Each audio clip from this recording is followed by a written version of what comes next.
So we don't need these, we'll kind of move on. Yeah. All right.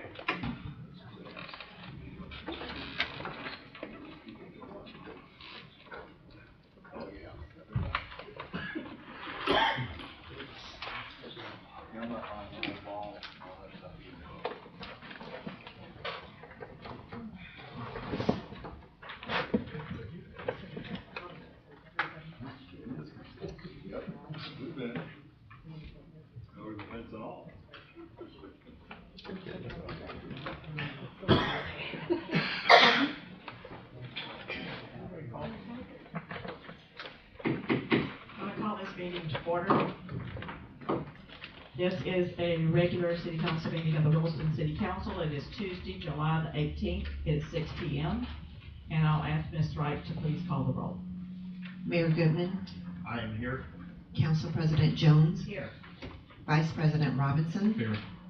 Councilmember Cox. Here. Councilmember Bullock. He is out on vacation. Councilmember Hines. Here.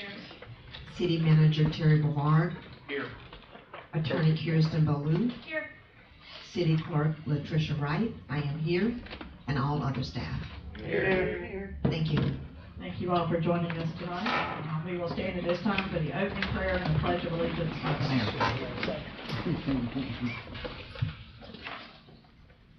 Thank you. Join me if you will. Lord, we thank you for the ability to come here tonight and to do the business of the citizens of our city. Lord, I ask you to be with each one of these councils people and to help them to understand all the issues and to make the decisions that are in best keeping for this city.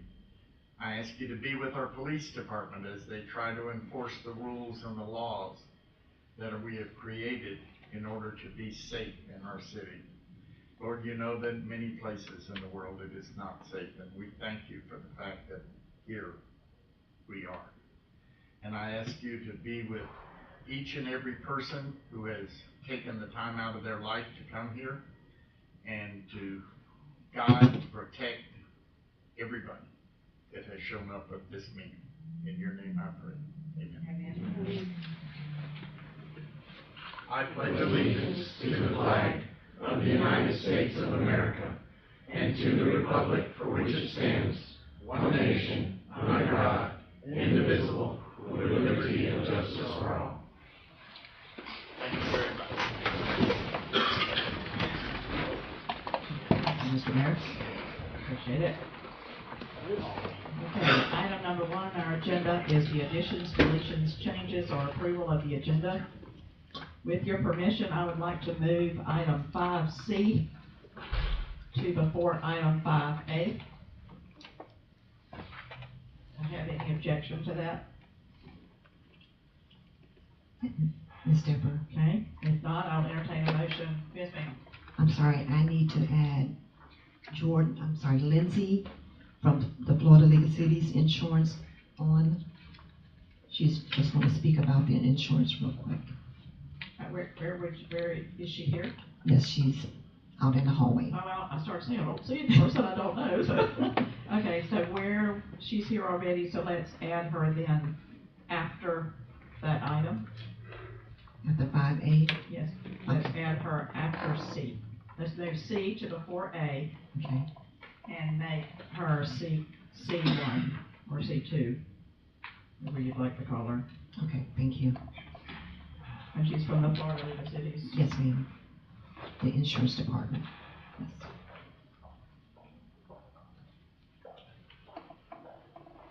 Okay. All right. Do I have a motion to that effect? I make a motion to approve the agenda as amended.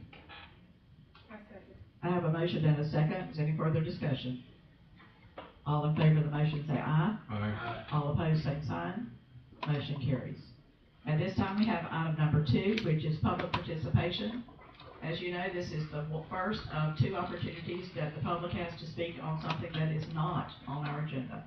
You have up to 5 minutes if you would like to come and speak at the podium. We would like to hear from you now.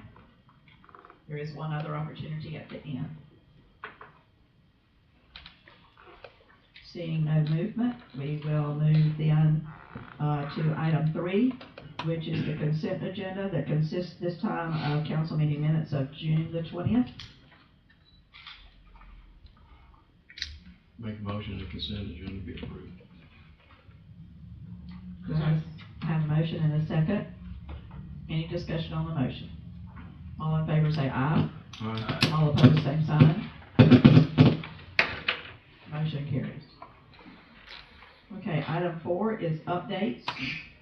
We will start with staff, board, and council member updates. We'll start with the city manager, Terry Bavard. Welcome home. Thank you. Good to be back.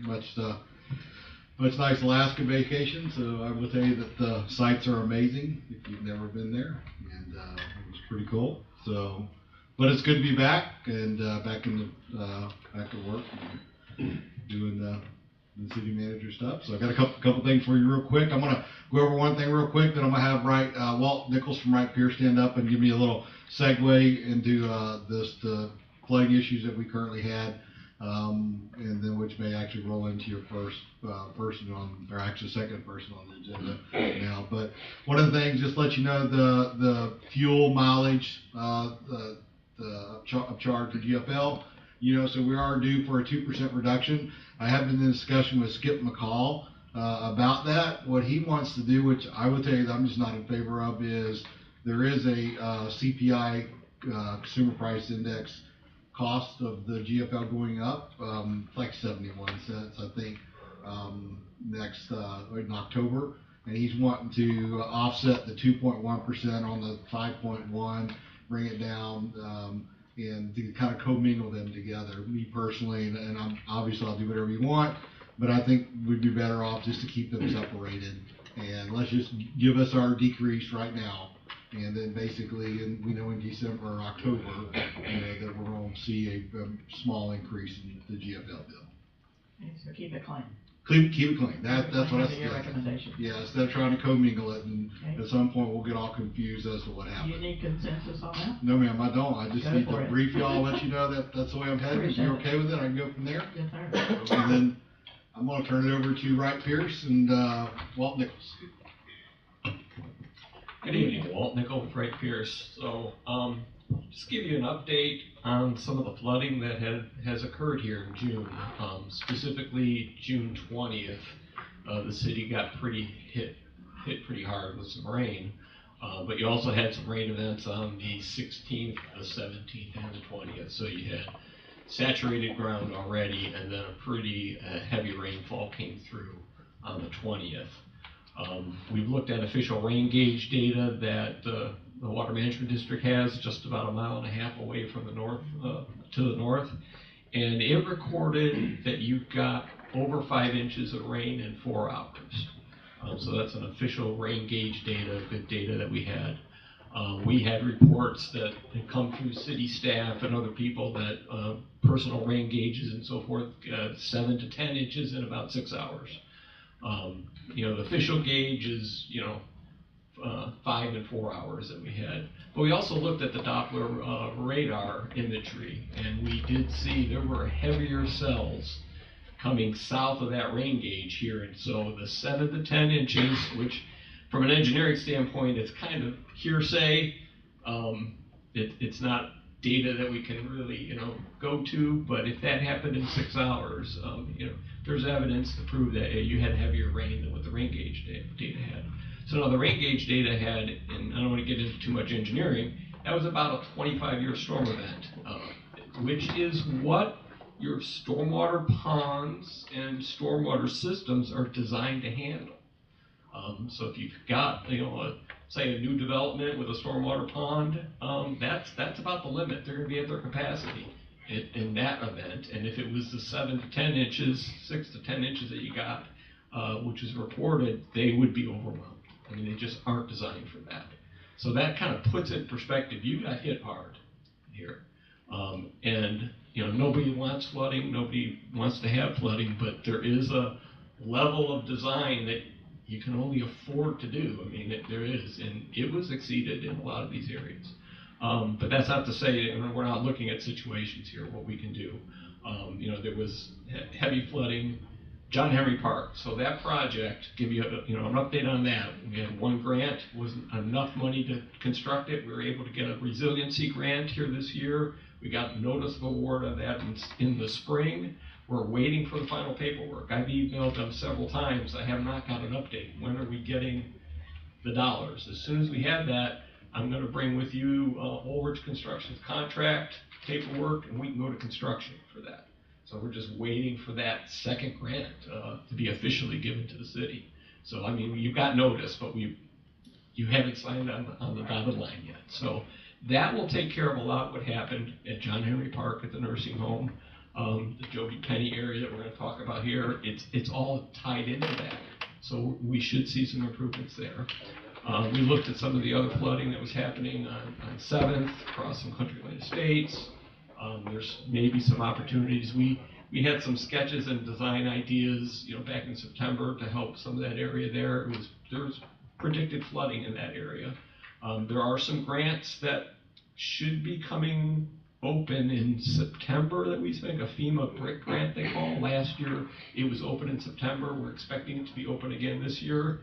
That could be used for communities like Williston for flooding issues and problems. So we're going to keep an eye on that grant, and there may be some opportunities there that could help there and some of the other areas that you had flooding on.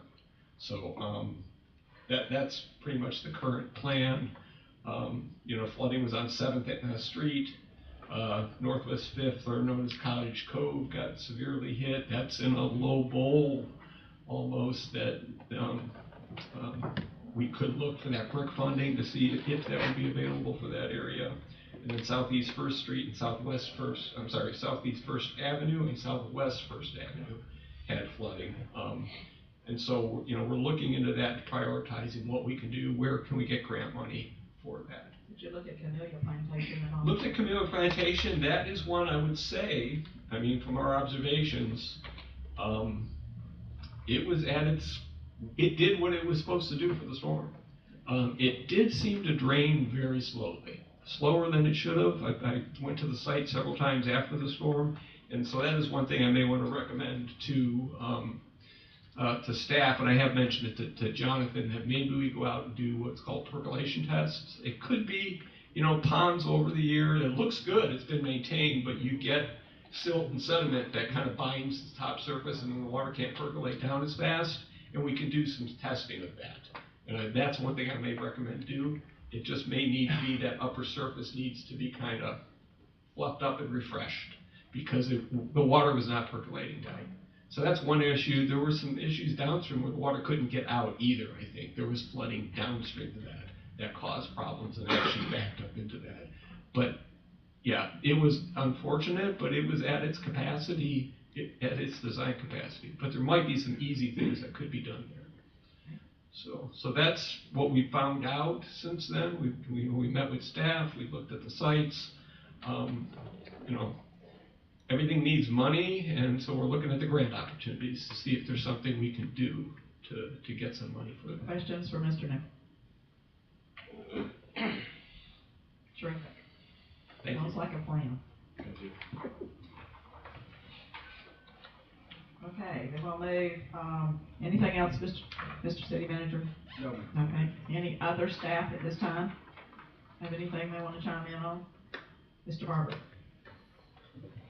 As far as Public Works, just want to give a quick update. In the last month, we've had 2 wells go down. We had the 4th of July parade, of course, the holiday. We've had a gas line break. We've had 2 emergency bores for projects. We've had 12 water leaks because of the wells going down. 10 of them have been fixed. Because of the summer rain, we're on a 1-week rotation for 266 acres as opposed to a 2-week rotation on the grass. Plethora of electric outages from the storms that we've had. And so I just want to give council an update. We are behind on work orders. I know that there'll be some people that have called in and they have asked. We're working as quickly as we can, wrapping up water leaks, trying to triage things. There's a lot of open projects that we have to get to, but we hope by the end of the month to be caught up. You started on mine today, so not mine, but the one I put in a work order on. I was happy to see that. Anything else from staff? Can we get an update on the airport? On what, since they had slight incident out there, the fire? Since the, Just to give an update on what's Sure. going on, or? how about the flood and the fire? They had both, I don't know if you know about the flood, but they had a flood and a fire. Sure. I mean, They were both devastating. late June, we had a little bit of water retention issues out at the airport. We've identified some of those issues and we're working on fixing them.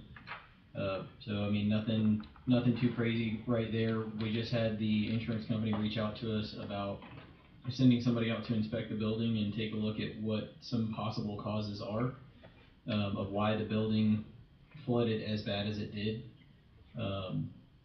We've had water issues in the past in that building, and with the things that were identified with the last issue, we fixed some of those issues. So, not sure what the insurance company is going to come back with on that one.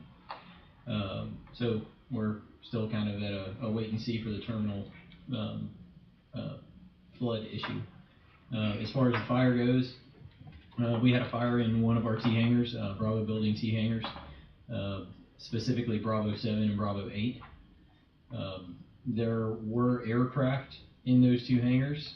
Thankfully, nobody was hurt. The fire department responded very quickly and put the fire out before there was any additional loss. There was some damage to at least 2 airplanes. Don't forget the Harley. Ma'am? Don't forget the Harley. Well, I mean, that's kind of personal property that was stored in the T hangar. It's gone Yep. And there was some structural damage done to the T hangar. A lot of electrical damage done to the T hangar. We're currently working with the building department and the insurance companies to put a plan together to rehab the building as quick as possible and make it livable again. Do you have any airplanes, that is. timeline for when you'll have that T hangar up and in? At this point, no, sir, I do not.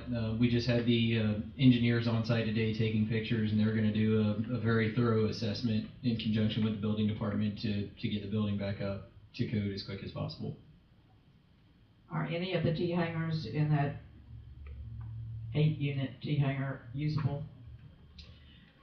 Currently, yes, ma'am. The Bravo 1 through 4 are usable. So the front side is still usable? Yes, ma'am. And we're working with our electrical contractor to get 5 and 6 back up to speed because there's not any structural damage that was identified in any of those 6 hangars. The problem is the way the electrical is seated on the building. Yeah. With it being 8 and 7 that were the primary, ones that were on fire. 5 and 6 are downstream electrically, so it's going to take a little bit more time to get those back up to par. Right now, the plan is for us to be able to pull out everything from Bravo 1 through 4, including airplanes. The insurance company is going to have somebody come in and scrub the walls, clean the walls, and all the everything in the T hangar, and then those 4 will be livable again. And then it's a little bit harder rehab for 5, 6, 7, and 8. Okay, that answer your question, Mr. Cox? Yes, because when we have events, they should be updated to the council. Of course. Any other staff member? Okay, then, any council member have anything for this one? I have just a couple of things. I'd like to know, I know a while back we approved the hard patch for some areas that really needed repair on city streets. What is happening with that? So we have not scheduled the hard patch because of scheduling. That takes dedicated days. But Christy Richardson, the administrative assistant on the public works side, managed to find cold patch. We've ordered more than what we need normally. It's there, and if you'll notice today, the leak that was done today was repaired the way we would normally repair it. So, and then another one on Southwest 5th Ave and Southwest 3rd Street was properly cold patched. So we do have the cold patch, typically what we'd normally do. On the larger spots such as that I just mentioned, we're gonna go back, schedule the hot patch, which is more of that permanent asphalt replacement. But we have the supplies in that we need, and we're getting to those so that they're safer road conditions. Terrific. All right, I know it was a cheaper alternative too than having to, like you say, dedicate the staff for days to the other. All right, so the only other thing I have, as I guess I'm gonna look right over here, and I can look back there too, so it's kind of a double whammy here. I know we have an IT tech, a newly hired IT tech, I believe. I don't know how long they've been on the job, but I'm sure Mr. Mills could help me with that. But that person is split between two jobs, partly IT and partly utilities. I don't know exactly what they're doing for utilities, whether they're reading meters or... The official title is half gas compliance and water compliance, and the other half is IT. IT tech. So we have a schedule. We split those days. Days like today and yesterday were cut off. That individual personally handles the cutoff list. That person's dedicated every month. So, for example, that's what that individual was doing today, was handling the cutoff Gave them list. a hard job there, huh? Well, we like to throw the newbies at the worst I'm stuff. telling you, what a job.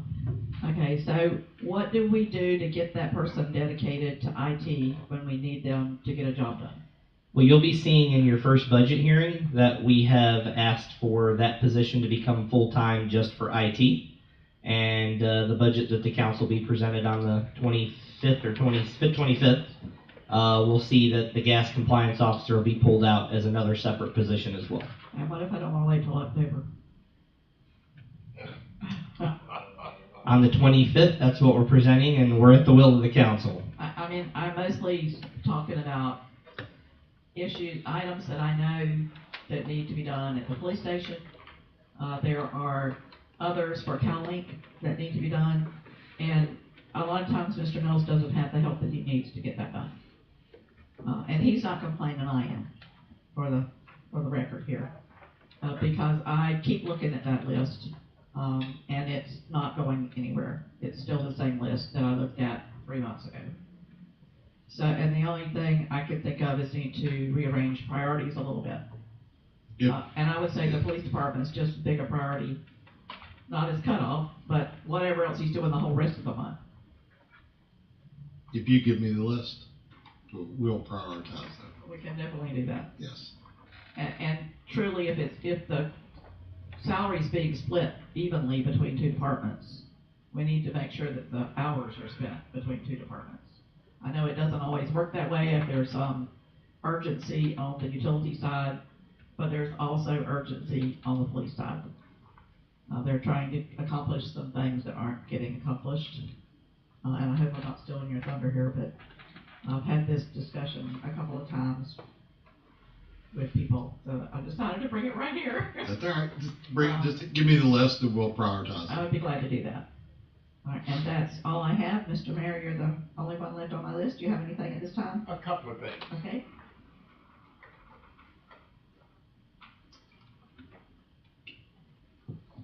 First thing, I want to thank the utility department for all their hard work.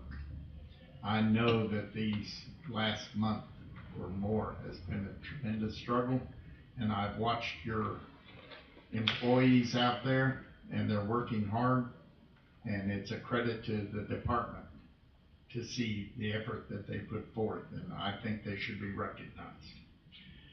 The other thing is IT. The chief and I have had multiple conversations about IT. I did not know that the IT was split between the utility department and IT. Now, not Mr. Mills, but the tech. Not, yes, the tech. I concur with the president's idea that IT is in trouble, to put it mildly, and unable to fulfill the things that they are called to do for the police department. I can't speak for the other departments. And we need to do whatever we can to facilitate moving that position as soon as possible. And that's it. Thank you. Thank you. I know Aaron's got his hands full, and I know he's busy constantly, and he can only do so much as one person. That's why we gave him a tech. But if he can't get that tech 20 hours a week, or even a whole day, whatever, however y'all want to split it, to get a job done. Mr. Mills. And a little bit of a clarification, the position that we have and the worker we have is not really an IT tech. More so, he was kind of hired to do more of the installations for CalLink, and he's somewhat trained to do some of that, but because we wear so many hats here and do so much other work, he ends up just kind of being a helper to help me get stuff done. So I can't like send him out to go fix the printers at the airport because he wouldn't even know what to do. So in his defense, he's a great worker and good at what we do, but he's not really an IT tech for that. And the position that we're asking for the next budget is actually going to be more of a full IT tech that has the experience and the work to do some of the work that's overwhelming Yeah, because you myself. definitely need assistance. So that's where we're at on that. Okay, thank you for that clarification. Anybody else at this time for the updates? Okay, then we're going to move to item C, 5C, discussion, Levy County Visitors Bureau improvements. Executive Director Tisha Whitehurst. If you'd like to come to the podium, please, Dan. Thank you very much.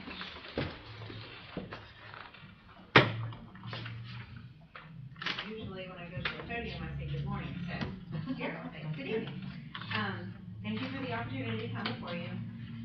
Just a little bit of background for anybody who doesn't know, I leased the building right behind Subway from the city. I had a 10-year lease that began in September of 2019. And as the Visitors Bureau, it would stand to reason that we would want that to be a really hospitable and inviting place where people would want to pull up and feel like they would be safe to get out of their car and gather some material or ask some questions. And as it stands right now, I don't know if you can see the pictures, but it's not exactly giving off that vibe. With the hospital, I know the city has worked diligently and it's no one's fault, but they just do not maintain the property as they should, so it stands looking a little bit derelict most of the time, rather than like a functioning area where business is transacted. So it's my request that we put up a fence, which I have the budget for. It's $3,003 for the fence. It would be installed, a wood fence. I can pass this through if you want to. That's the sample of it, and the quote is on the back for you to look at as well. So I have the budget for that. After the fence is installed, it is my wish to put a Levy County mural on that, much like the one that we have in the arcade. But this one would reflect the entire county. I will come back before you with the designs once I have the artist draw them up for your approval for that, and that would be step one. So Ms. Laura Jones has contacted a parking lot company to work on the parking lot because the parking stops are falling apart. We do need some striping done in the parking lot for the handicap spot. It doesn't have really good paint that you can tell anymore exactly where to go. And then we'd like to get some landscaping, which I will pay for. So the only thing that I'm asking from the city at this time is for the parking lot improvements, which I believe are $2,300 and enclosed in the packet that Laura has gotten a quote for. The rest I am willing to pay for if that be the city's will. Do you have any questions? Sounds like a great addition. Mr. Mayor. Outside of your fence, they went beyond the pictures, but the pictures I saw were not of the building. That's the view of the parking lot That right is now. the When you view. pull in to the parking lot to visit me, your car has to face that way. And right there is where she wants to put the fence. So the Yeah. fence would go across that and block that from people that visit me's view. I'm a member of Visit Florida, so Williston is now on the map as a visitor's information destination. So I get people from all over the state that leave a visitor's information center off of I-4 or I-10. They come to my office and they're soliciting information about our county. And Williston is kind of the gateway to the rest of the county. So we're trying to put our best foot forward. And I just don't believe at this time that that's what we're doing with that being the view part of the parking lot. Okay, but they still have to go by that to get to your fence. Not that. We can That's the completely block that. From the road, the hospital still looks like it's inhabited. That is the side view and the delivery entrance, and that is what I would like to block. Okay, that It's helps. 96 feet worth of. I just envisioned someone coming up to that building from that area. No, sir, the entrance to my parking lot, to your parking lot that I lease from you, that is the entrance. So when you pull in, that is exactly what you see first. Okay, thank you. We have the nice brick building with a great sign that's on the side of the building. It's all aesthetically pleasing, but you have to turn to the left to see that. That's what you see first and foremost. And so it's just kind of an eyesore. Do you maybe get a price on the white vinyl fence? See the cost, because I would think that would be more appealing, because a wood fence after so many years is gonna start rotting. Yes, sir. It's gonna paint it. So it's going to be stained and sealed. The wood fence is going to be, and the white vinyl fence didn't have the option to put a mural on it, which was the reason that we had kind of discussed the wood fence instead of the vinyl fence, because we were hoping to have that aesthetically pleasing mural that could be yet another part of our destination. Okay. Any other questions? So what you're really asking for is $2,300. What I'd like Want me to for is landscaping too? permission, yes ma'am, What with the landscaping too? yes ma'am, I'm gonna do the landscaping. Uh-huh. So the only thing that the city would need to do is the $2,300 worth of parking lot improvement. Right. But first and foremost, my goal is to get that fence up, just because I think it will vastly improve that area and maybe motivate some of the other owners in the area to make some improvements as well, so that the whole neighborhood could somewhat be revitalized. So the expenditure she's asking us for is $2,300 and permission to do the rest of the project. Correct. And the parking lot is ours. It does need to be maintained. Is It hasn't been for years. the $2,300 include the proper striping for the handicap spot? The city obtained the quote, but I believe that the parking lot quote would be clean and seal with 2 coats of heavy-duty sand sealer, restripe the existing layout that's there, which is all that we need, and then replace the car stops that are, no longer viable car stops. They have rebar sticking out of them. Concrete has it. And there's your quote. on the Yes, screen. there's the quote. 236810. So, I guess I would ask, I see attorneys talking down here. Go for it. Just briefly, question for staff, how many quotes were we able to receive?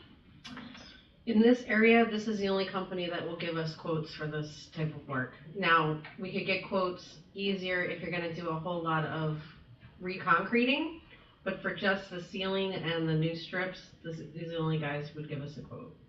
Okay, so we solicited multiple, and this was the only that came back. All right, thank you.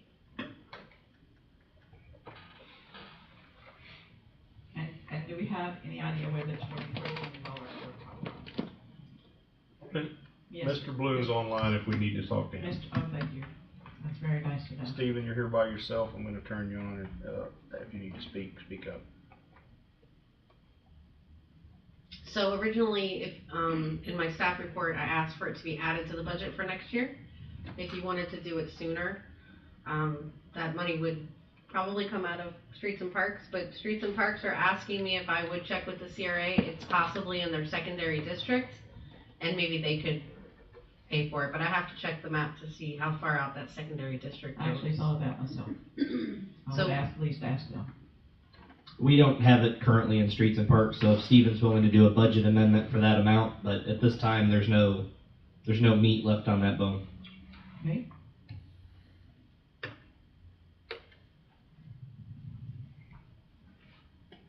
Mr. Blame, do you have any suggestion? Yeah, I think the only other option would be contingency from the general fund. Obviously, as you mentioned, the CRA would be the preferred option, but secondary would be the general fund contingency account. Okay. I'll hear that. What are your wishes? Yeah, I had no problem with that. How quick are you gonna put up the fence? can email him tomorrow and get a date, he said. I told him that we had this meeting this evening. He wanted to have confirmation about it last week. I said, well, we have to wait until the 18th. So, I feel like they're able to move rather quickly considering they were, asking me when I wanted the fence installed. So, I feel like it'll be expedited based on the permit that we need from the city. The only question I have about this list here is the mural. Okay. And I don't know what the ordinances say about the mural. I know we had a problem with a mural in the past, and I don't know. As I understand it from speaking with staff about the mural, once we get to the mural phase, obviously after the fence is installed, then I'll work with an artist. I have an artist already, that would be able to design the mural, and then I would bring that back to you, and we'd work on approval from the city council as to what was on the mural, get your okay, and then go through the permitting process. Ms. Jones? So we have two options. If this is in the CRA district and they prefer to take the project over, we can take the mural to the CRA. Since it's city-owned property, we don't have to go through the special exception. It is still a public hearing when we bring that stuff up, so just give me till tomorrow to look at that map, because I don't have the secondary district memorized, and then I can let you guys know whether they would like to take that project over. Okay, you'll be till what, next Monday, maybe? Well, our meeting isn't until August, but Already had your meeting, you canceled the July one. yeah, we canceled the July one. But we're the early August, so we'll know more about that, but I think it does sound like a good CRA project. They like to do parking lots and murals, and this is all about community development for them, so. Yeah. I just have to check that map. Okay, And I don't have a problem if they proceed. yeah, just as long as we proceed in the proper manner. And if they say no, we'll have to go through the special exception process. No? If No, it's a since it's if city it's a property, project. yeah, you don't have to go through the special exception, but you will have to approve it. Yeah. So you would approve it, or the CRA would approve it, depending on who takes over the Okay. project. Understood. Any other questions? We need a resolution or anything, because I see in here there's nothing to vote on. Enough of the pictures, you're right. We might need a resolution at our next meeting in order to accomplish that. Well, I mean, we can have consensus tonight, but we you can do- tell, since she's paying for the fence. Yeah. You can tell her she could proceed with what she's paying for. She knows the mural has to come back. They're aware of that anyway, and then just whoever pays for the parking lot. So if we could proceed in sections, at least we could proceed. If I can proceed with the. Yeah, since she's paying, I don't think we need a resolution, for we just give her consensus that she can do that. Correct. I'd say go.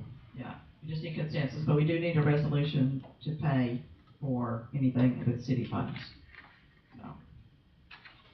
So we'll put that on our next agenda. And do we have consensus that she proceed with the fence? As soon as we figure out, well, proceed with the fence, period.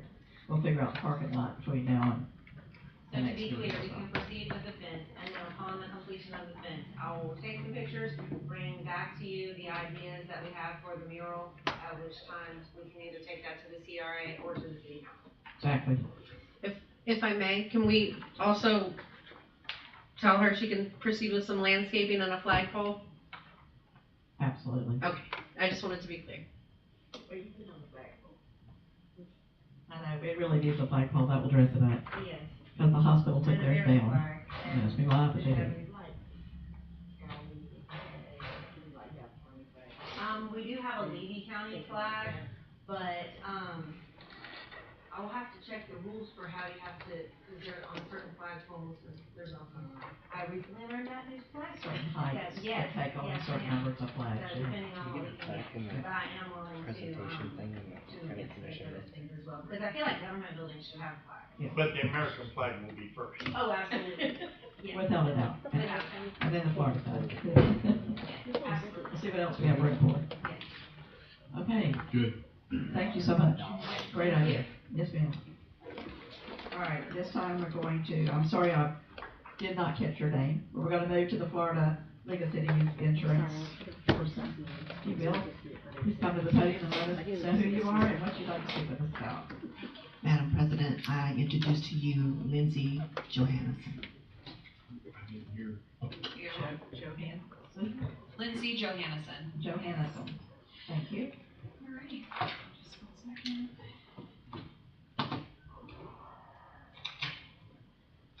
Alright, so my name is Lindsay Johannesson. I am the account executive for the property and casualty insurance with the Florida Municipal Insurance Trust. So basically the insurance division within the Florida League of Cities. So I'm your current insurance agent.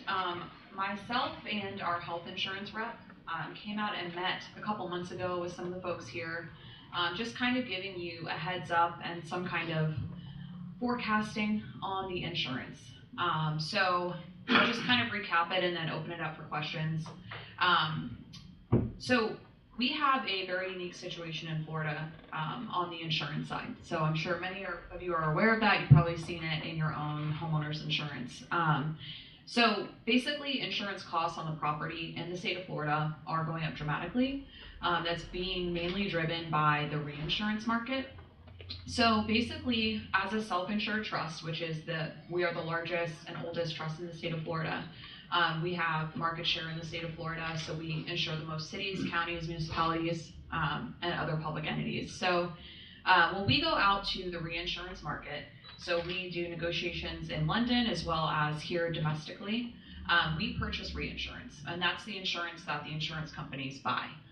We have a layered program, which we take on as a trust the first $10 million of risk, and then we build a tower on top of that from various other sources of capital. So the problem is that in the state of Florida, because we are the most catastrophic prone area in the world, reinsurance is not getting a good return on their investment. So if we're paying out $2 in claims but only taking $1 in premium, that can only go on for so long. So this is a worldwide problem, and so it's most acute here in Florida. So all that to say, insurance rates are going to go up on the property specifically. I guess the positive thing with you all is that you are not as cat prone as some of our coastal cities. So we do model out all of our cities for wind events, multiple hurricane levels, as well as flooding. So that is probably a benefit for you all. You're a little bit more inland and you tend to fare a little bit better in that cat modeling. So this is kind of just generally a heads up on what to expect. The remaining lines on your liability lines, so your workers' comp, general liability, professional liability, and auto, should stay within a pretty reasonable range, 5, 10, 15% at the most. Those lines are exposure driven, so that's going to be claims activity as well as the exposure, so increase in payroll for the year. So I wanted to open it up for questions. That's kind of why I'm here.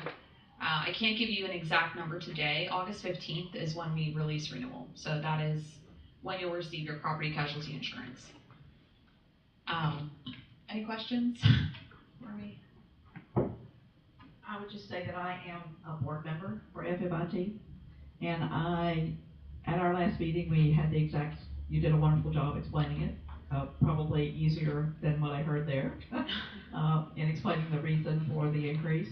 It is hard to swallow, but I think that the city of Williston, according to what Latricia and I believe have discovered, we are in a better position than most, because some, when they had their buildings appraised, chose not to go up on the value of the property and stayed at that underinsured amount. And I believe that we did go up each time it was reassessed.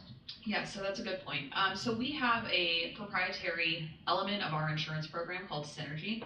If you all are familiar with Synergy, I can send you a really interesting video that we did on our EN recovery down in Southwest Florida. And by the way, I'm the account executive for all of the West Coast, so that was all my territory, the Sanibel, Fort Myers Beach, that whole area. So terrific video. Yeah, so thank you. It's been definitely, I've been on ground zero this year. It's been eye-opening to see what Synergy does. They're a first responder. So if you leave the FMIT, you lose that. And that means that you have to go out and get third parties and procure all of your bids to get all your stuff back up and running. But another thing that Synergy does are the asset surveys. The asset surveys are what they sound like. They're basically an appraisal of all the city's assets. So with hyperinflation, as well as issues with reconstruction costs, labor, those definitely tend to inflate and trend up. So if you are compliant with our asset survey process, so every 3 to 5 years, we have an asset survey done for the cities. We do go through it and review it. We get your approval, and then we go ahead and endorse it at renewal. So you always have a year to plan and budget for it. You know what the costs are gonna be. And so, yes, you guys have been compliant with that. You're also on something called a blanket form, which means that all the assets of the city are put on one large total insured value. So if you had a building that was $800,000, it was insured for $800,000, and 3 years later, you haven't had an asset survey, it's really $1 million to replace. You'll still get that $1 million to replace that come claims time because we're using one large pot. You pay a little bit more for blanket as opposed to being on something called specified value, which is agreeing to a set value per building where you have no wiggle room at loss, at the time of loss. You actually get a co-insurance penalty for that. So without getting too technical, yes, you guys are up to date with your values, and you're on a blanket form. I know I sat at the table at the meeting, at the board meeting, and sat with mayors and council members who were not up to date on the value. And when they lost half of their city or all of their utilities, they only got paid the percentage that they were insured for, not the asset value. Right. Which is why this year, as a So trust, important. we're doing this. Yeah. We're moving anyone who's on a specified to a blanket, just because it's not an honest way to insure. Right. Well, I know when I came home, actually before I left the meeting, I said to the gentleman who did the presentation, do you know which cities are 100% asset insured and ones aren't? And he did not have a list of those with him, but he assured me that he would contact the city clerk and let her know. And we were very happy to hear that we were up there with where we needed to be. Yes. And It's a great relief. for the West Coast, you all are modeling to have some of the lowest increases of the West Coast. That's good. Any questions? Mr. Witt. How much do you anticipate the city's property rates going up? How much higher? If you know. That's the $1 million question. Don't know yet? We're not 100% sure. Generally, as a trust, on the property side, we're going to be between 60-70% increase on the property. That was what? That's not the rest of the package, keep that in mind, but you may see like a 35% increase on the total insurance cost for the property casualty. Okay. We appreciate your comment. Yeah, thank you. And we really do. And I will be in touch with renewal in August. Yes, ma'am. Okay, we're back on track now, and we're gonna move to item 5A, discussion with possible action, flooding at 43 Northwest 4th Street. Mr. Penn.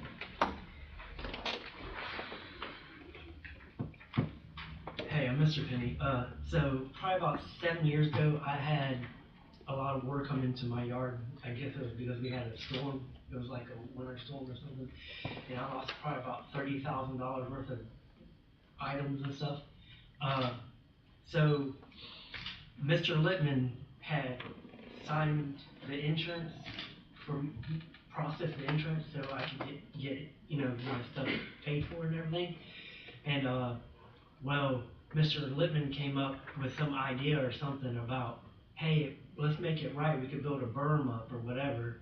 And I told him, I'm okay with that. And if y'all gonna build that up, they built that up along my fence. But anyways, they built that up, and the insurance, I didn't claim it or anything, and they had had me sign a piece of paper stating that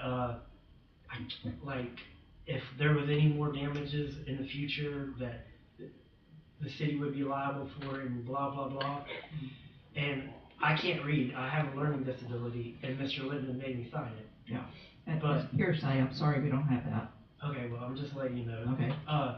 So, as you know, I just recently had flooding issues again, and I lost 3 vehicles, 2 motorcycles, a zero turn, a generator, and some lawn equipment.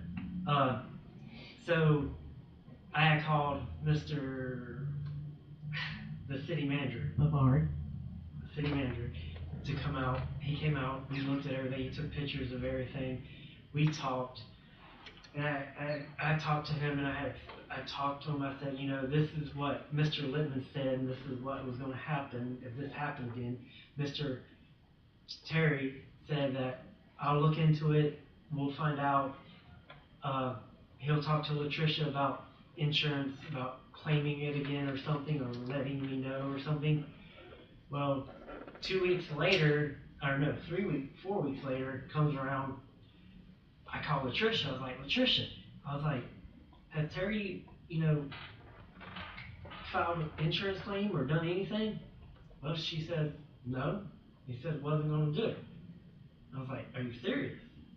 So I came up here this evening and sat with Mr. Terry, and how did it go? So Mr. Terry said that he wasn't going to file the claim. It wasn't his right to do that. And I was like, no.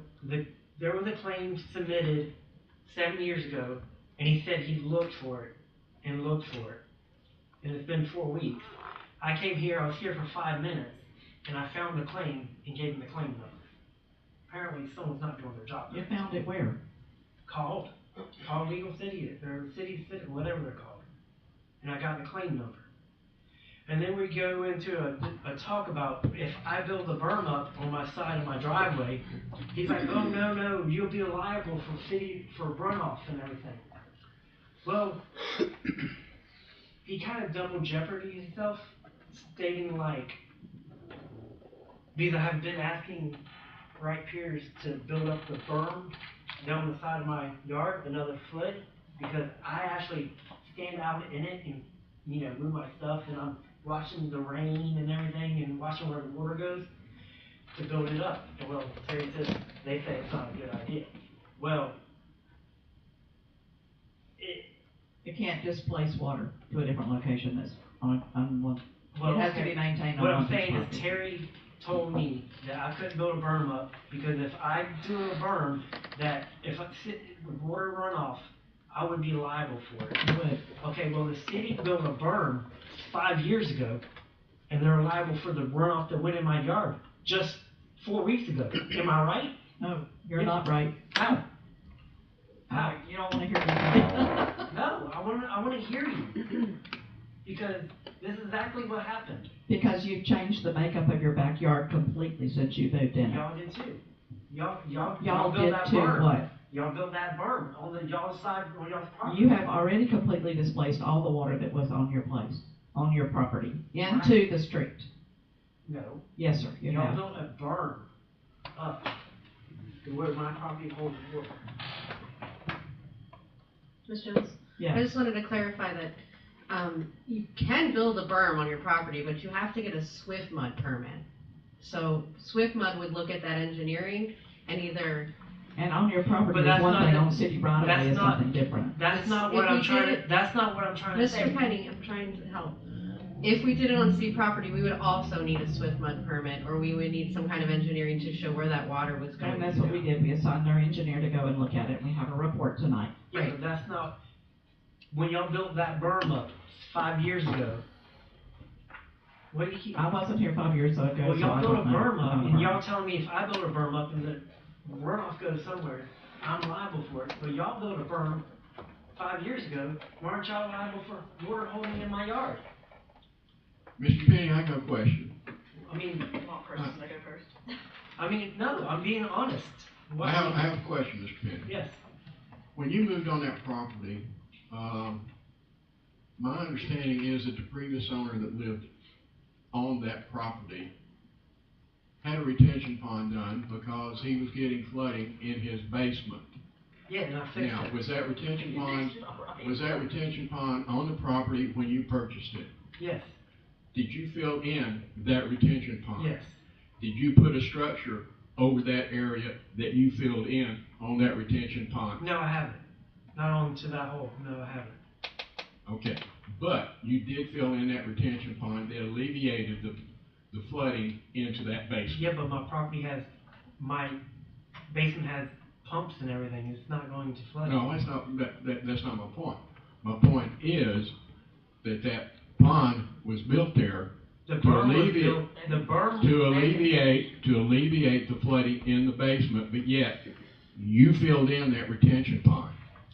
So Yes. you're still getting flooding on your property, is that correct? Yes, but the city, what we had talked about, Mr. Littman, was they were gonna build a berm, which they built the berm, and I was gonna build my yard up to the berm, which I did. Well, we can't, we're here, as far as what you brought up, and you brought it up at the last time here, you're talking about liability. This is not, we cannot discuss any type of liability in this forum. That is not up to the council to discuss liability, either. Then what do I do with, have no insurance on I started to say my you house? need to file your own insurance, not ours. That's what insurance is for. File it with your own Yeah, but the insurance city company. is File it liable. on with your own The city insurance is company. liable for runoff. Even if it's 5 inches of rain, the city is Kirsten has, liable. Ms. Baloo has the, Super briefly. Just a couple of things. So one, we're sort of throwing around the word liability, and I think we're maybe using it in a little bit of a colloquial context, but I do want to be clear that there is a principle of law referred to as sovereign immunity, which essentially means that you can't sue the sovereign, and the city of Williston is considered a sovereign, except in very specific circumstances in which the sovereign is acting as a proprietary entity rather than in their capacity as a sovereign. So that it gets very complicated, but essentially my point in bringing that up is to say that there are very specific few set of circumstances in which municipalities like Williston can be held liable for actions, and rainwater generally as a category is not one of those things. There could certainly be a set of circumstances in which the city intentionally did unreasonable actions, took unreasonable actions that caused additional flooding. It doesn't sound like unreasonable actions is what anyone is saying. And so for that reason, I do want to put out there that given the set of circumstances that you've sort of put out here today, I don't believe that the city has any liability. The second issue is that it seems like what you're requesting is that the city put in an insurance claim for damage on your property. And unfortunately, we don't have that ability. We could put in a claim and it would immediately be denied because it is not on city-owned property and it's not on city-insured property. So unless the city had insurance on your property, which we don't, to my knowledge, and I can't see why we would, we cannot file a claim with our insurance for damage on your property. So that's sort of the second point, is that specifically what you're requesting for us to file an insurance claim, while technically physically possible for us to write a letter and send it into our insurance company, it would immediately be denied. Because we do not have coverage on your property. Then why Mr. Littman do that?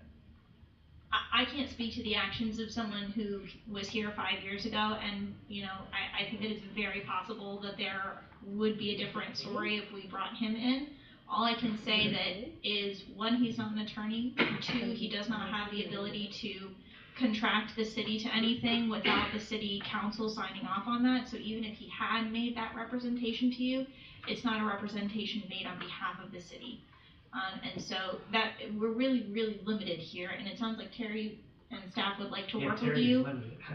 It sounds like Wright Pierce has already gone out to see what we can do to alleviate this issue. But as far as liability, my recommendation to the council and my advice to the council would be to not entertain additional discussion regarding the city's liability legally regarding this. You're certainly welcome to finish your public comment about it, but I don't think that there's a whole lot that we can do for you in that context. Okay, so what about building something at my house to keep? Have you seen this letter? Yeah, I've seen that letter. All right, did you read it? Do I need to? Yeah, all right, what it says is that the current grants that we have to fix the stormwater issues in the John Henry Park area should take care of most of the problem. Yeah, that's most of the problem. I mean, the whole John Henry Park. I mean, that's why we have engineers who know what they're doing. Mr. Lippman is the one who started the whole John Mr. Henry. Lippman is not an engineer. I know, but he started the whole project at John Henry Park and was based on my property. No, it was not based on your property. The entire Second Avenue, it runs like a river in front of my house, from the top of the hill all the way to 4th Street.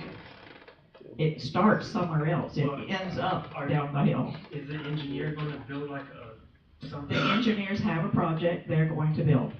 I mean, what's going to be done on my side of my property is what I'm asking. It's whatever the plan is, and you'll have to wait and see. Yes, Mr. Dickel, you can. Yeah, Walt Nickel with Wright Pierce. So the John Henry Park project originated back in 2017, and you may have had internal discussion prior to that, but officially became a project. Swift Mud hired an engineering firm to prepare a comprehensive water management plan for the city of Gainesville. It's paid by Swift Mud. In that plan, they came up with 10 different projects that they recommended to solve drainage problems in there across the city. They found flooding in a lot of areas, but they came up with 10 recommendations. John Henry Park was one of those, so it was a high priority project. It had flooding over the years. It's in a depressional area. Yeah, the water comes from 27 up on the hill, down, and pools into John Henry Park. So that project was recommended then. Wright Pierce worked with Swift Mud and got one grant about 2 years ago for that. Wasn't sufficient, as I talked about. We got a second grant, but it was a known problem in that area. So what we are doing in John Henry Park, there is a depressional pond area. We're expanding that, so now we'll have more storage capacity for retention of stormwater during rain events. We're also over-digging it, putting in a new sand layer to help it percolate faster. We're improving the drainage pipes in the area to get the water into the pond faster and better, which is coming across from next to your house, from your house across it, both on 4th and on 2nd. So we're improving the conveyance to get it into that depressional area in the park. Plus, we're adding a new 36-inch pipe as an emergency overflow to that goes to the quarry north. So that is a relief, so that when that area really gets inundated, we have that overflow pipe that we can then discharge to the quarry to the north.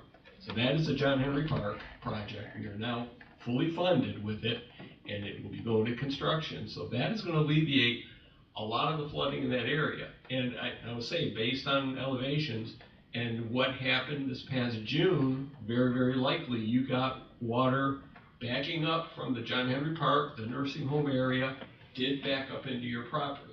If you put a berm where you were asking from, if that was the sole source of water, yes, it could have protected you from that. But there's also water coming from the south, down 2nd. That whole area flows in that direction from south to north. And if you were to put that dam, so we're alleviating what would back up from the nursing home area in the park, and that your berm could protect, but we're eliminating that with the John Henry Park. But if you have that berm, you're now just creating a dam, so the water from the south is never going to be, that comes across your property, comes across where your pond was, would now flow up against that berm and have nowhere to go. But so we're looking at it. The John Henry Park is going to improve the area. It's going to provide that. We did say we're going to look at your corner. There's not a new inlet proposed in there, but we're going to look at the plans that might alleviate some localized areas there. We're going to take a hard look at it. I think we could amend the design, the permit that we've applied for. We're not ignoring it. We're going to look at it. Is there something else that we can do to make it even better with the project? So we're going to give it a second look in that area, knowing what we know now, knowing what happened here just this past June. So we are going to look at that. But the John Henry Park Stormwater Project is going to help that area tremendously. There's a lot going on in there. Okay. Well, I mean, I just don't understand, I'm lost out of everything. You should have had insurance and you should have moved it if you didn't. That's what I'll say. That's just Deborah talking. And there's nothing that the city could do at this time. And if you had cars and vehicles and motorcycles and zero turns, I would have moved them if I didn't have any insurance, and you knew it flooded. And also, if there was a drainage pond and you filled it in with dump truck after dump truck full of dirt, you displaced that water from where the retention pond was on your own property. And you have done that. That's what I alluded to earlier. Have permission to do that. From who? Mr. Whitman. You don't get permission to fill in a drainage pond from Mr. Littman. You get it from Swift Mud, which you did not have. I got permission from Mr. Littman. Mr. Littman did not tell you could pour dump truck after dump truck full of dirt on your property in a drainage retention pond. So I'll just go spend $20,000 saying I didn't do that? Yeah. Okay. We're hoping that the grant will improve the situation. All right, we're going to move now to item B, discussion of possible action, serving alcoholic beverages during premieres, special events only. Mr. Foster, or whoever's going to speak. Good evening, everyone. My name is Ovidio Santiago. I'm Bill Foster's partner at Premier Events. By now, hopefully, most of you know who we are. We've done the Williston Fiesta event last year, the Williston Spring Fest, and recently the Making Bacon Festival. We provide the fireworks for the 4th of July event as well. My reason for being here is we're looking to get an exception, a special exception to the ordinance on the sale of beer and wine at our events. It would only be the events that are in collaboration with the city of Williston. Those would be the events at Heritage Park, and if we decide to do some events at Horseman's Park or at the airport. And the reason we're asking for that is obviously everything's gone up in cost over the most recent years. We've been doing events now for 3 years in this area. We're having a great positive social, economic impact in the city of Williston. People are coming to our events from Orlando, Jacksonville, St. Augustine, Gainesville, Ocala, Tampa, St. Pete. And everyone that comes out here just raves about the city of Williston. They're coming out here, they're telling us, hey, well, we came out here, we decided we're going to go to the Elephant Sanctuary, we're going to go check out the Devil's Den. So they're spending money when they come here. And we want to continue to bring that kind of impact into the city of Williston. I personally live in Sarasota County, and I'm up here every month. It's become my second home, and I love Williston. I love the people of Williston, and we want to continue to do events here.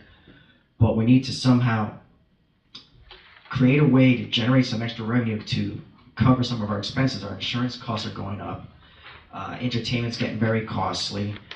We do advertise on Q92, KISS FM, Wind FM, K Country. We have a great relationship with TV20. We do a podcast show. And locally, the sponsorship dollars, there aren't many to get here locally. So it's hard for us to get sponsors for the events we put together here for you guys. We have the ability to bring in a country concert out here, a professional MMA fight. Bill and I have been working well over 35 years in the entertainment business. We've done sold-out arena shows, 18,000 fans. We've done outdoor festivals. Never, and we can give you references, never an incident. If we get approval for something like this, of course it would be increased security. The police department will have the proper insurance. We'll have it all covered for you. We're very professional.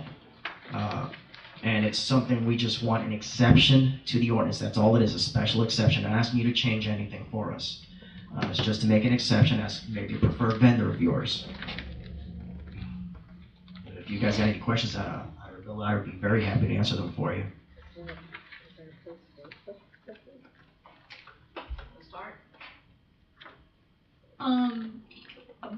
What the first thing that I'll say is just briefly, we're saying special exception. That's sort of a big S, big E versus small s, small e distinction that I want to make. A special exception, sort of proper, is a particular use on a piece of land is prohibited, and you can go to the Planning and Zoning Board and they can recommend that the council then make an exception based on all of that. That is not what we're doing here, because this is, I believe, if I understand correctly, city-owned land that we're talking about. Correct.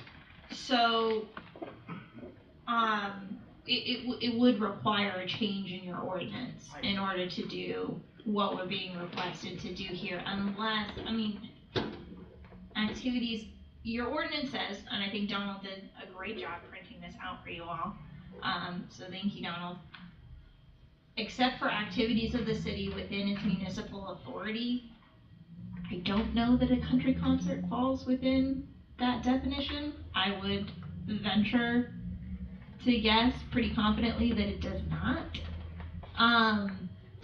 My initial opinion looking at this is that you will not be able to grant this request unless you change this ordinance.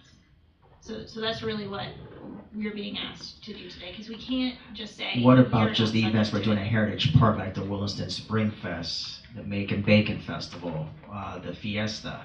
The issue is that the ordinance is, and I'm not sure if you have a copy of this. Yes, I do. Okay, perfect. Is that unless it's a city-run event that's in the municipality's sort of authority to run, right? If the city were putting on an event for everyone, then this provision would not apply. But because it's not a city event, it's just an event on city property, this ordinance does apply. And it doesn't have exceptions to say, you know, a permit can be granted for this or a permit can be granted for that. So if we did want to, if the council does want to allow these in special circumstances like you're requesting, it would require a change in the ordinance. So I just want to make sure that as we discuss this further, which you're welcome to do, that is what we would need to do. So it would need 2 readings. It would take at least 2 months to get that process going, just so that everyone's on the same page. Now let me ask you this, if the city sponsors an event, does that make them part of the event? Does that make it their event as well? I don't know. You looked a little hesitant. The wording of this ordinance indicates to me that it is really intended for a city-run, the city of Williston presents blah, blah, blah kind of event within its municipal authority to do. So if the city decided, I guess, to spend money on a country concert and putting that together, I suppose that would be something that falls within this. But this is very much something that's city-run. Hi, Laura. I just want to make sure that everybody remembers that there's a precedent that's been set that the alcohol is not allowed on city park property at all. No matter. City property, not Yeah, just parks. not just parks, but city property at all, regardless. And the precedent has been set. So I just wanted to make sure that the attorney knows that. It says that right here. Hmm? It says that right here. Yes, ma'am, but others have come to us in the past, fairly recently, and they have said, the attorneys have given us the advice that city property, city parks especially, no alcohol allowed at all. Well, that's because of the ordinance. Yes, ma'am. Yeah, that's very much what you're But you're telling me we can go through a process that would take 2 months to seek an exception to it? So the city would have to change the ordinance. And that's what I told Mr. Foster when I spoke with him. The rule says you can't do it. If you want to do it, the rule has to be changed. And it's not necessarily a special exception, but it's, it could be written in as a caveat. You could draft a different ordinance, if you so chose, that gave the council the authority to allow certain events to serve alcohol on public city-owned land. If that is what you choose to do, we can do that. The problem is that that's not how it's written now. Right. So we would have to rewrite it. Yes. Yeah, because all we would be looking for is just for any events that we're doing in collaboration with the city. And I can And, tell you can throw the country concert out of the way, it's just, right now, it'll just be the Heritage People Park. that I have talked to about this and the possibility that it will be considered. The fact that it was requested that it be exclusive to premier events, nobody's in favor of that. It would have to be to whoever came and asked for the right to do it. You couldn't exclude other people from doing it.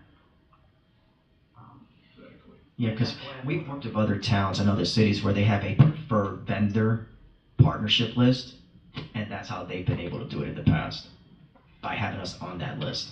That's true. You could, so the preferred vendor, typically how that works for those that aren't familiar, is that you would generally have, your ordinance would be written such that only preferred vendors could engage in alcohol distribution on public property. But in the same way that I think that you were touching on just now, is that preferred vendor list has to have an application and process that everyone's able to go through, and you're not able to make it exclusive to, we just want this one person and we're not going to let anybody else do it, and that's it forever. So there does have to be sort of a process to allow other people to get on that preferred vendor list, and then you would have to still have to rewrite your ordinance. Just want to make that super, super clear. Not only that, but you would also have to create a new program for preferred vendors. Right. Yes. Sure. Which we don't have. Mr. Barber. Just representing the Parks Department this evening with Jonathan's absence. We just wanted to stipulate that, we work these events regardless of whether Streets and Parks is compensated. We always have to go through and do cleanup and kind of monitor things. And so we're not the only ones there. We'd recommend highly that we seek out possibly what the police chief and the police department would consider, because they're also on duty at all these events. And I'd really like to hear what the chief has to say about it. I'm sure he's chomping at the bit back there. Is this the time, or are you gonna do it later? Thanks, Tom. Definitely put you on the spot. Yeah, put me on the spot, right?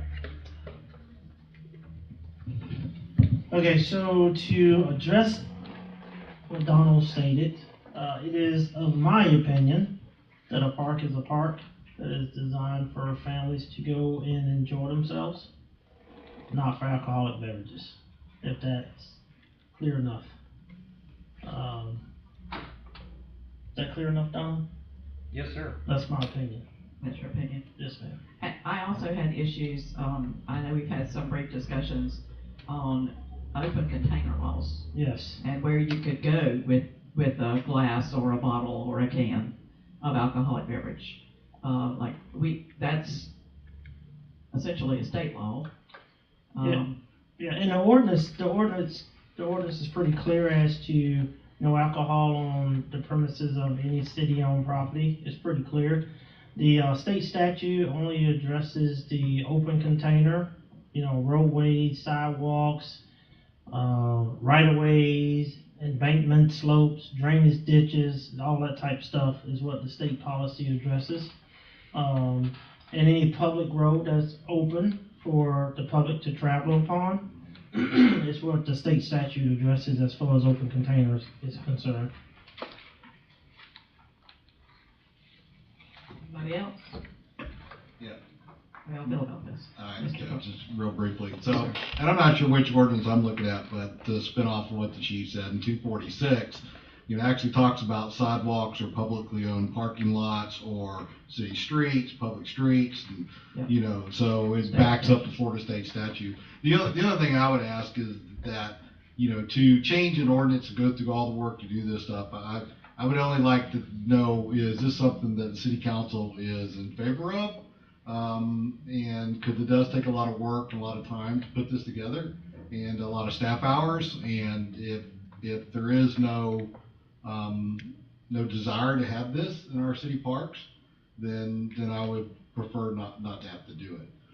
Obviously, I will do the work of the city council. Whatever y'all like me to do, I would be more happy to do it.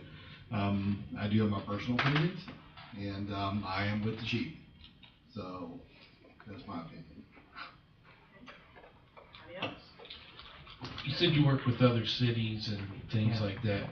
So how do you control how much a person drinks? We have security there on staff, and we also have, usually we part of a charity of volunteers, and they're monitoring the bar stations as well where they're serving drinks, and they'll cut people off. Right now we're doing an event set July 29th at Vinoy Park in St. Pete with the city of St. Pete. It's actually one I don't prefer to do, but an investor is offering up the money, so I'm going to do it. It's an EDM festival. And they've given us the okay and to do it. It's the second year they're doing it out there. It's with the city of St. Pete, which even has a noise ordinance. We're doing it at Vinoy Park, which is right on the waterfront there downtown. But we've never had an incident. I can give you names. We've never had. I've done events in Tampa, Hollywood Young Circle in Hollywood, Florida. We've done them out in Orlando at the Orlando Amphitheater. There's nowhere we haven't done an event in the state of Florida. We've been doing events over 35 years. Madam President, if I may. That was a great question, Mr. Cox. We all know that with alcohol becomes problems. Currently, your events, you're not serving alcohol, and we're having to have one officer there now. If you're serving alcohol, however many you want there. Of course, there's going to be an increase of presence of law enforcement. So with that being said, the city only has so much manpower to address these type situations that. We'll get Levy County sheriffs out here if need be. No, you won't. But anyway, I'm just saying if you wanted them out here. I'm not saying I would without your permission. Okay, but anyway, sorry about that. Okay, no worries. Yeah, I lost my train of thought. I'm good. I'm sorry, guys. I just don't see us changing the ordinance. Not a problem. Thank you for your time. God bless you guys. Appreciate it. Thank you.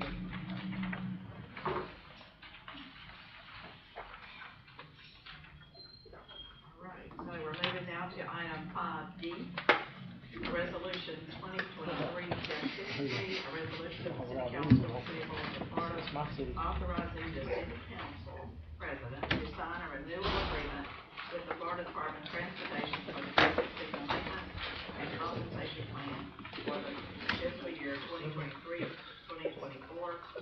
and providing the effective date. Mr. Harper. He's got another mic. Am I not working? No, ma'am. Just because It was turned off, I'm so sorry. Oh. Thank you. Yes, Madam President.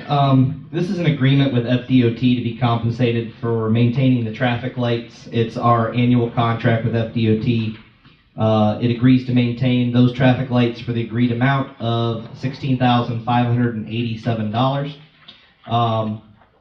We were in talks with FDOT this year to reassess the real value of some of these things, especially as we talked about moving forward with a streetlight contract that you'll be seeing here shortly. On both of these, trying to capture more of the real cost. We talked to Mr. Jody Finkley with FMPA, the legal counsel, and he's going to work with us to meet with FDOT. But this is due, and so we're recommending that council approve this to continue the traffic maintenance agreement.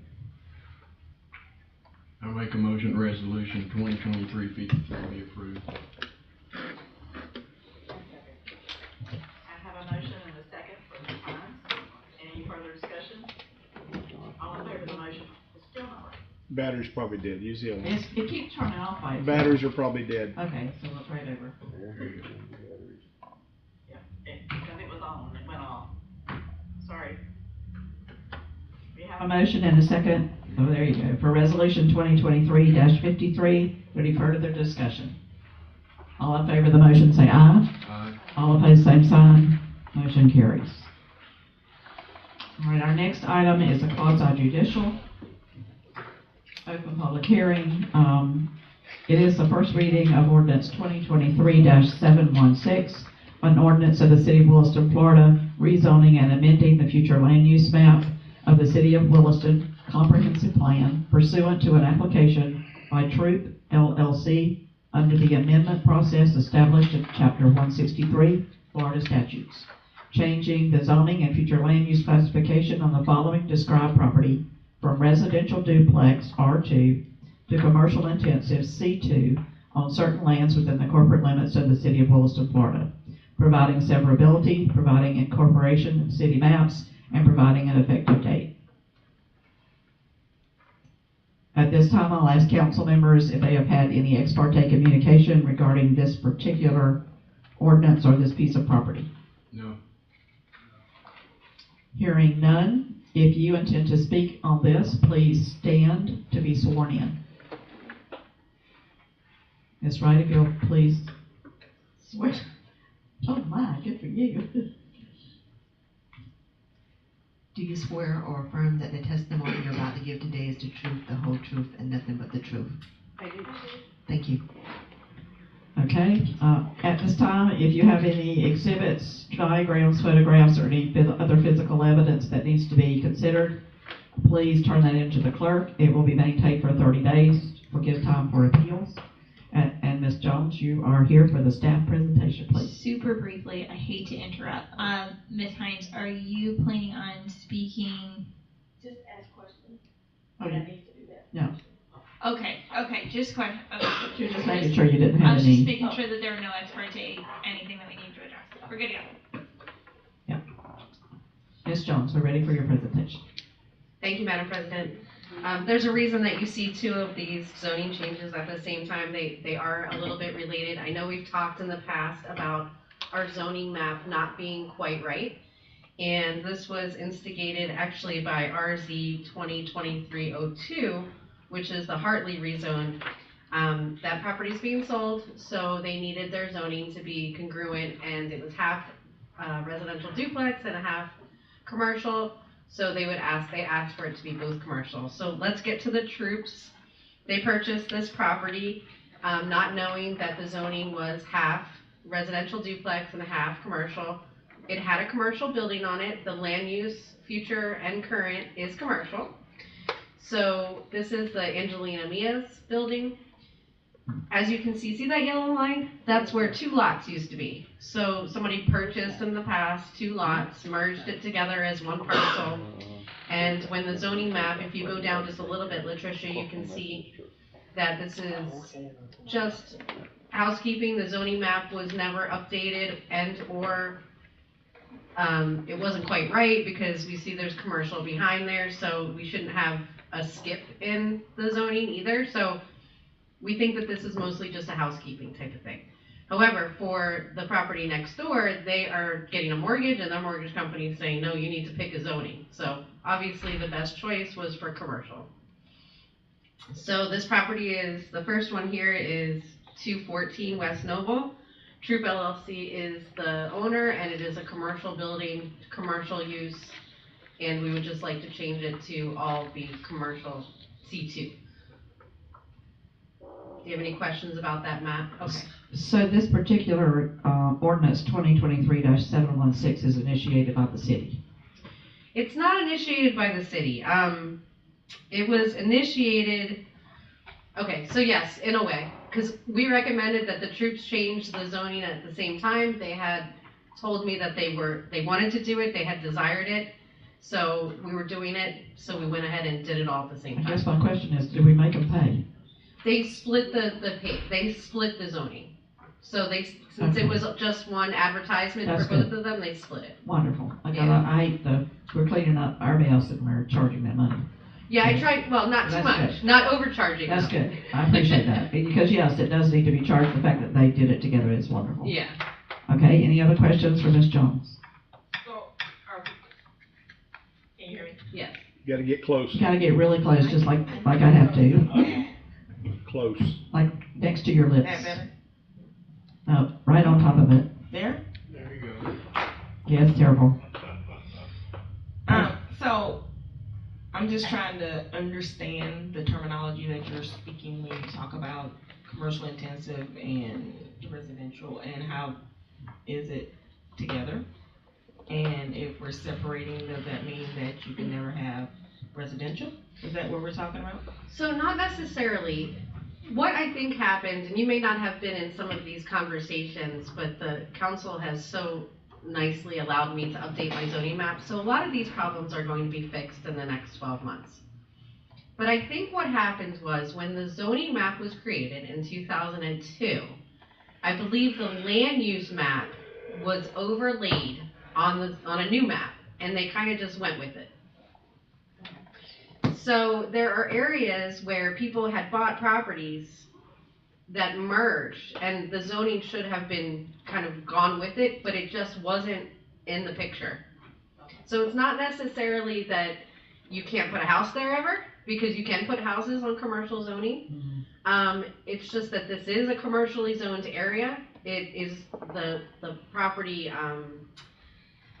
current use is commercial, and then what the property owner next door wants to do will be commercial, so their mortgage company was not having this map. So when I wrote a letter and told them what their zoning was, the mortgage company said, no way, the loaner or whatever. So these things need to be cleaned up. I knew the troops wanted to clean theirs up because we had talked about it in the past. Looked like a great opportunity to just clean up this whole little area. But yes, a house could certainly go on there in the future. Right, you could have a lesser intensive use, just not a greater.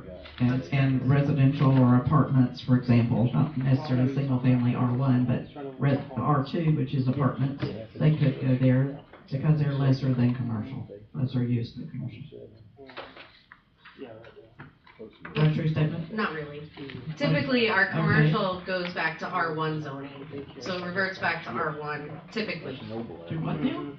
If you want, I mean, you can do different things depending on the size of your lot, but typically we try to go, if it's commercial and it's a house, it would go back to R1 zoning, not necessarily You would change the zoning to put a house on it? No, if I put a house on commercial, typically what you would do is you would go to R1. So that those lot sizes, those yard. You wouldn't have to though. That's the question. You definitely wouldn't have to. I mean, in my planning experience, which is not education, it's simply. On the one hand, we're saying you can build a house on commercial property, and then you're saying that if you build a house, it reverts to R1, which means it's no longer commercial property. No, it goes to the R1 zoning. So the yard requirements, the lot requirements would be R1.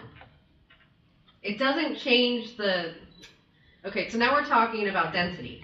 It's not going to change so I can't put like an apartment complex on commercial just because it's commercial. There's density requirements. There's requirements. It would typically go to R1, especially for one this size. We wouldn't be able to put apartment complexes typically there. Because of setbacks. Setbacks and things, yeah. But like you could just treat it as commercial. You could have like a residential business and then not have setbacks and treat it as commercial. So it's complicated. It's not just. And you could certainly have commercial on the bottom and residential on the top. That would be a mixed use, and that would be amazing, and I would love to see that. That's wonderful for downtown. And I think it would be called commercial if you did that. It would typically be called commercial. Yeah. Okay. That's why I asked the question, because I was like, if somebody has a business and they decide they want to have a living space above it, can they not do that? They can. That was one of the reasons I was asking, because if somebody had a business and they wanted to be able to live above that business, could they not now do it could they not do it anymore because it's zoned commercial and not commercial resident? They absolutely could. Madam President was correct on that. Okay. I would love to see that too. I would like to see it across the street even. Yes. Anywhere. That would be wonderful. And you're right, it would be amazing. Okay, so any other questions? Let me go back to it. You guys okay? For the staff at this time, or we're getting ready to move forward. That all your report, you got something else to say? That's all. Okay, so from that, we're moving, that was the opening statement. Do you have any witnesses to call? No evidence to submit? Okay, and we have the applicant is not here. So there's no opening statement or witnesses for them. Testimony and presentation of evidence by the public. Anybody in the audience, because this is a quasi-judicial hearing. Anyone have anything they would like to add in this regard?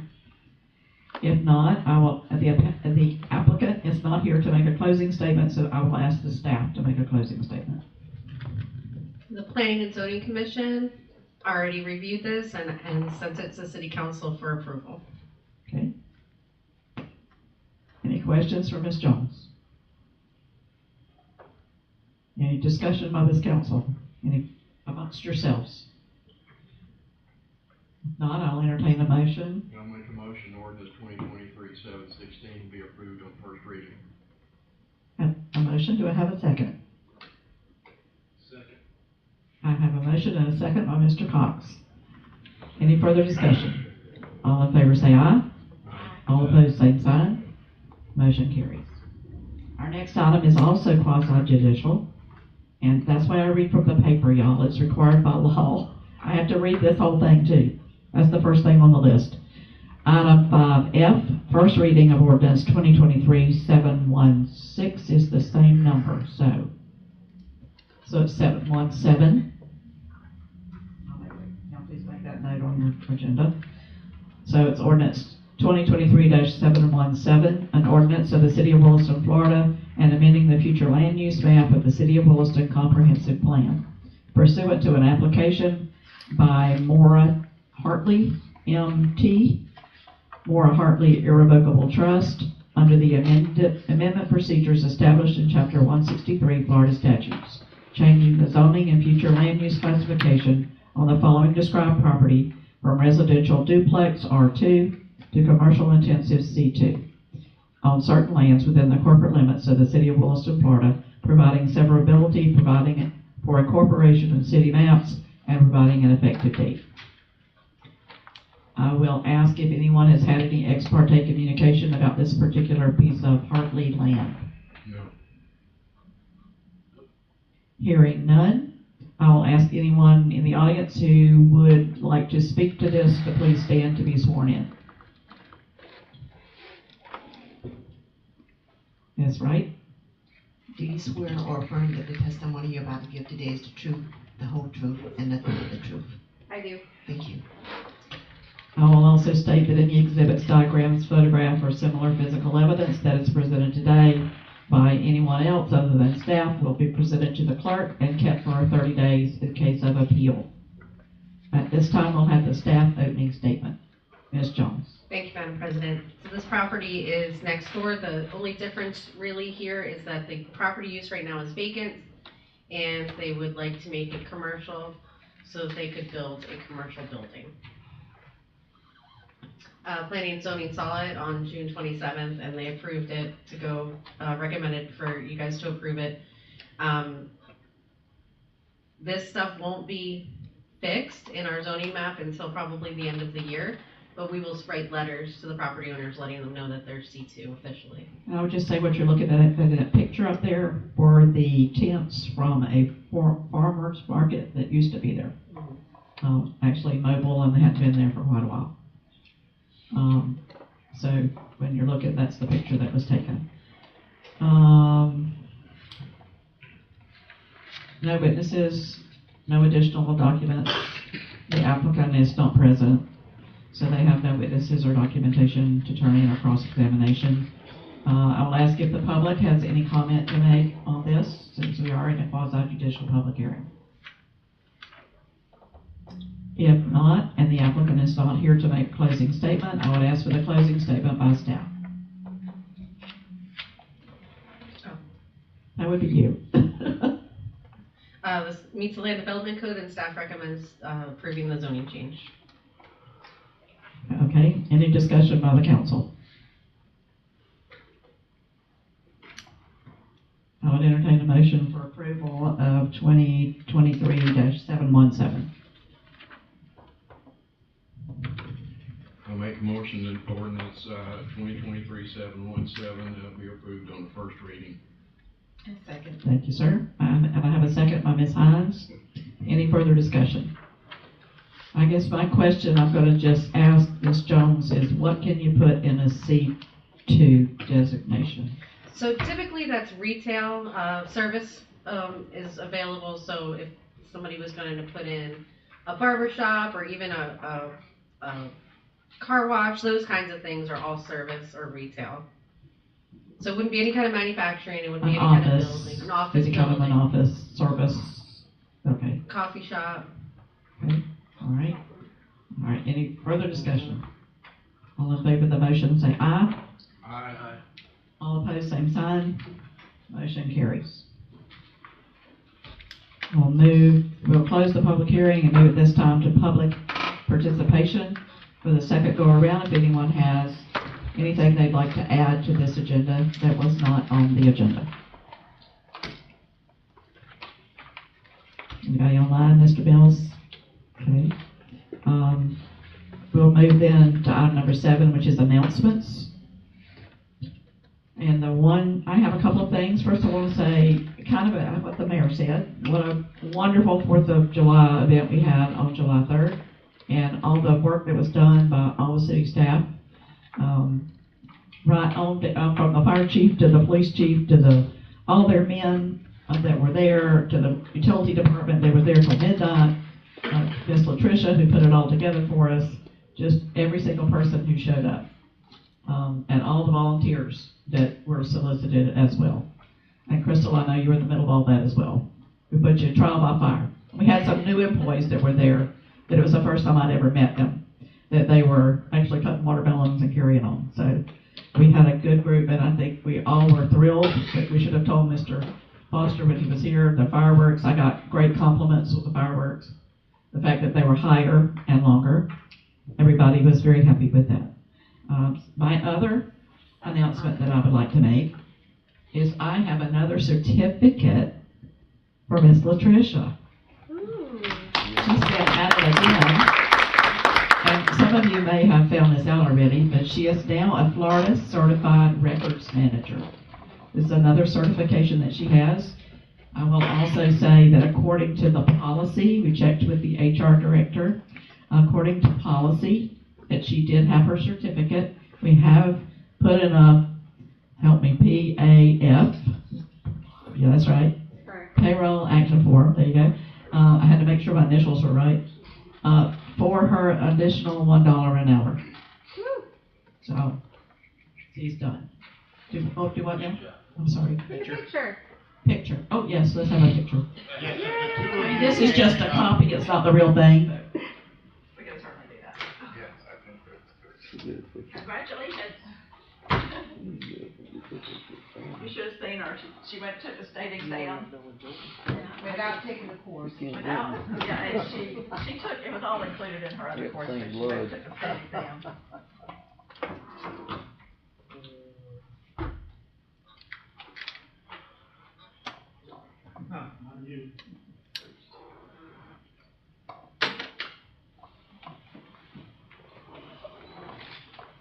Congratulations. And she called me up and she told me she had passed. She was so excited. And we were obviously all excited for her. Amen. Now she got to put those extra initials behind her name. She's got 2 sets of initials behind her name now. Yeah, you should see her signature and take note next time you get something from her. All right, do we have any other announcements? Yes, ma'am. Yes, ma'am, let's have it. Budget workshop on July 25th at 5:30. What? The first budget workshop, I should say. July 25th at 5:30. Yes, ma'am. And when are we going to get it? Soon as Stephen gives me the information. July 25th at 3 o'clock. I started to say it takes me days to read the thing, so I got to have it. Yes. So tell him tomorrow I got to have it. I actually read the thing over and over. All right, anything else from anyone? Yes, ma'am.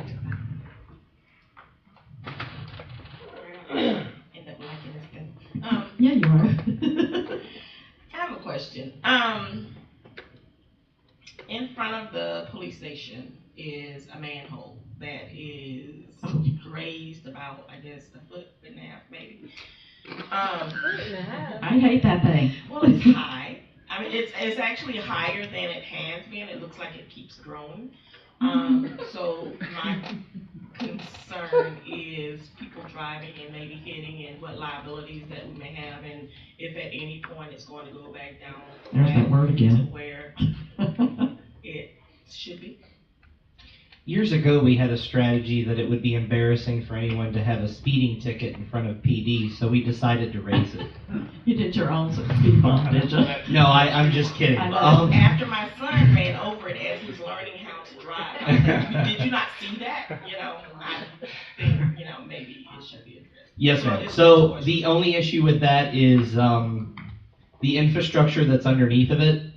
We'd actually have to redo a manhole. The only other option that we could do would be to pour asphalt around it and create the area around the manhole to increase in height. And that would be something that Public Works has the equipment nor the expertise in. If the city manager wants, through council's authorization, to have us directed to contact folks and give us proposals on what could be done, but I can assure you that there'll be a considerable cost associated either replacing the manhole there, and that means a lot of underground infrastructure, or, as I said, dealing with the pavement around that particular manhole. So we're not opposed to that at all, but it wouldn't be something that we could do within Public Works.